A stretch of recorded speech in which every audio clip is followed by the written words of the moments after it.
નમસ્કાર મિત્રો, I hope કે સૌ કોઈ મજામાં હશો. વિડીયો બનાવવાનો એટલો જ હેતુ હતો. અત્યાર સુધી અમારા બાપ દાદાએ બહુ જાતિવાદ સહન કર્યો અને અમુક ગામડાઓમાં લજીર લોકો કરે છે સહન.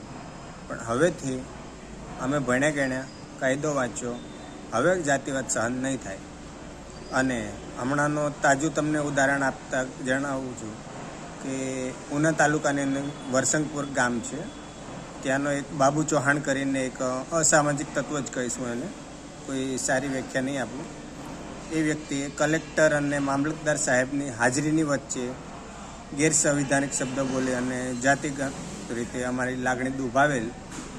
તે અનુસંધાને અમારી જ્ઞાતિના લોકો એને ફોન કરીને કીધેલું કે ભાઈ, તારી ભૂલ થઈ હોય તો તું માફી માંગી લે, માણસ માત્ર ભૂલને પાત્ર.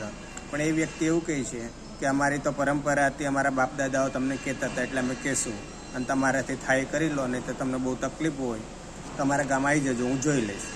અને એ જણાવતા અમને દુઃખ થાય છે કે એમની જ ઘરવાળી તે ગામની સરપંચ છે, એ પણ એ જ કહેતી હતી મારા ફોન કર્યા પછી પણ, એ તો બોલાશે, તમારાથી જે થાય કરી લેવાનું. અને ચલો એ વસ્તુ તમે જતી કરીએ. એ વ્યક્તિના કોન્ટેક્ટ હેઠ વાપી સુધી છે, ત્યાંના મોમેડિયનોને ફોન કરીને એવું કહે છે કે આ વ્યક્તિને સમજાવી દેજો. એટલે મારો તો પારો ગયો.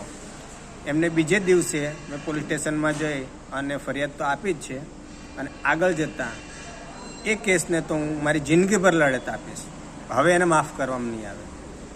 તો તમને રિક્વેસ્ટ કરવામાં આવે છે કે આ વિડીયો એટલો ફેલાવજો કે જાતિવાદી તત્વોને કહેવાનું કે સુધરી જજો, હવે કોઈને છોડવામાં નહીં આવે. જેટલા પણ હશે, જેટલી પણ એફઆઈઆર કરવી પડશે હું કરી દઈશ. અને વડોદરા તમને ધક્કો જરૂર થશે, યાદ રાખજો. સુધરી જજો. અમને અમારી જાતિ ઉપર ગર્વ છે. તમને ચોખ્ખી ના પાડીએ છીએ, ગેરસંવિધાનિક કોઈ શબ્દ ના વાપરતા અમારી જાત બાબતે. અમે જે છીએ એ હતા, છીએ અને રહેવાના છીએ. તમારે એને રિપીટ કરવાની, પુનરાવર્તન કરવાની જરૂર નથી.